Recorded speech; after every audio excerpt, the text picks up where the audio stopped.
Hazırda pensiya kapitalı ən çox müzakirə olunan məsələlərdən biridir. Milli Məclisin Əmək və Sosial Siyasət Komitəsində təkliflər təqdim olunub ki, vətəndaş dünyasını dəyişdiyi halda onun topladığı pensiya kapitalının müəyyən hissəsi ən azı 30% varisin hesabına köçürülsün və varis həmin vəsaitdən istifadə edə bilsin. Bunu Milli Məclisin İqtisadi Siyasət, Sənaye və Sahibkarlıq Komitəsinin üzvü Vüqar Bayramov bildirib. Deputat əlavə edib ki, burada iki məsələ var. Pensiya kapitalından istifadə imkanlarının genişləndirilməsi və vətəndaş dünyasını dəyişdikdən sonra həmin kapitalın taleyi. Hazırda vətəndaş pensiya aldığı dövrdə dünyasını dəyişərsə, müəyyən hallarda onun həyat yoldaşı və ya qanunvericilikdə nəzərdə tutulan şərtlərə cavab verən övladları pensiya ödənişindən yararlana bilirlər. Lakin pensiya kapitalı ilə bağlı yanaşma fərqlidir.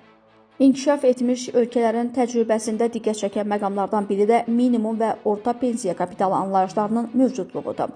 Təklifimiz ondan ibarətdir ki, Azərbaycanda da orta pensiya kapitalı anlayışı qanunvericiliyə daxil edilsin. Vətəndaş minimum və orta pensiya kapitalını təmin etdikdən sonra ondan artıq topladığı vəsaitdən pensiya yaşına çatmadan müəyyən istiqamətlər üzrə istifadə edə bilsin. Burada əsas məqsəd həm vətəndaşın pensiya təminatını qorumaq, həm də onun topladığı vəsaitdən daha çevik şəkildə yararlanmasına imkan yaratmaqdır. Vüqar Bayramov həmçinin qeyd edib ki, digər mühüm məsələ isə pensiya yaşına çatmadan dünyasını dəyişən şəxslərin pensiya kapitalının varislərinə ötürülməsidir. Hesab edirəm ki, belə hallarda pensiya kapitalının müəyyən hissəsinin varisin hesabına köçürülməsi məqsədə uyğun olardı. Çünki vətəndaş uzun illər ərzində topladığı vəsaitdən özü istifadə edə bilmərsə, onun varislərinin həmin kapitaldan yararlanması həm sosial, həm də iqtisadi baxımdan əhəmiyyətlidir. Bu eyni zamanda vətəndaşın pensiya kapitalına gələcək üçün bir yığım kimi yanaşmasını təmin edə bilər.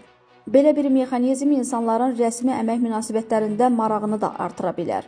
Vətəndaş anlayar ki, əmək müqaviləsi ilə işləyərək topladığı pensiya kapitalı yalnız onun gələcək pensiya təminatına deyil, dünyasını dəyişəcək halda ailəsinə və övladlarına da fayda verə bilər.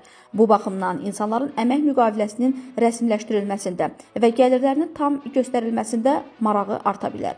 Pensiya kapitalının müəyyən hissəsinin varislərə ötürülməsi həm sosial ödənişlərə marağı, həm də rəsmi məşğulluğu stimullaşdıra bilər.